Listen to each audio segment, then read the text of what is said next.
I will say that my irreligious friends, my agnostic or atheistic friends who are scientists, look for meaning in science itself. And I've always found this a little bit puzzling. Let me adjust something you said in your question. You're saying that scientists are looking for meaning. Maybe that's okay for some people, but those who look for meaning, typically it comes with some assumption. It implies that meaning is something out there that you search for and then may one day find. For me, meaning is something you create. You have the power to create meaning in your life and in the lives of others. In addition, is what you might do for yourself. I care that I learn something every day. If a day goes by and I don't learn something, that's a wasted day. That is how I establish and derive meaning in my life. I guess the question remains that when you look to finding a purpose, why should we be looking to the random assortment of guts or the evolutionarily beneficial firing of neurons for purpose? Consider that the atoms in your body were manufactured in the cores of stars. The knowledge that you're connected in this way to the stars, that we are not just figuratively, we're literally stardust, can give you a sense of belonging. When we're talking about the original initiation of moral principle, why should we believe that science can do that? If you look at what we consider to be moral principles today, there's a lot of editing. And so you can ask, what is the foundation of the editing?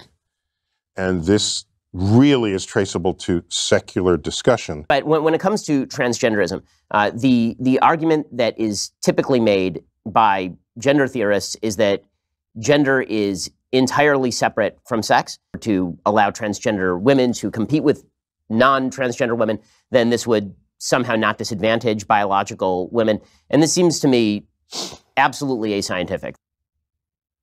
This only matters because today we segregate nearly all sports by gender. I guess the area where it does come up in a non-sports area. Yeah, tell me, I don't know. So children are being taught about the quote-unquote gender spectrum, which is not scientifically based. That is a theory-based idea.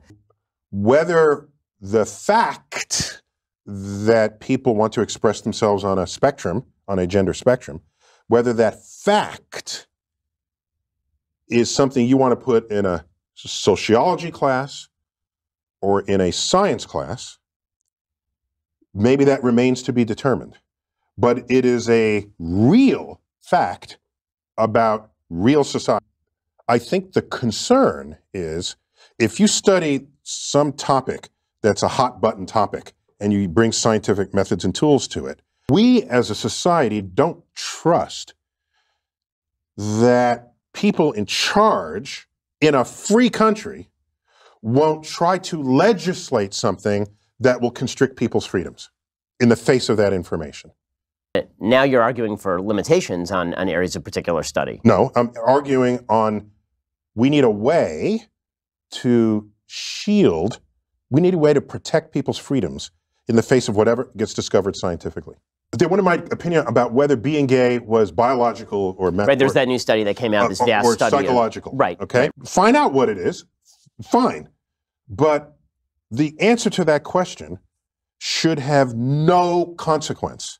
Maybe there needs to be a line in the sand. Let science do what it does, but politicians keep us free. So let's talk about abortion for a second. On an abortion level, what pro-lifers say is the science is fairly clear that the inception of life happens at conception. So the question becomes on the abortion case, how much of that do you think is values driven and how much of that that debate do you think is scientifically driven? If you want to have the abortion debate, I would ask how many people who are anti-abortion are anti-abortion and are not simultaneously deeply religious.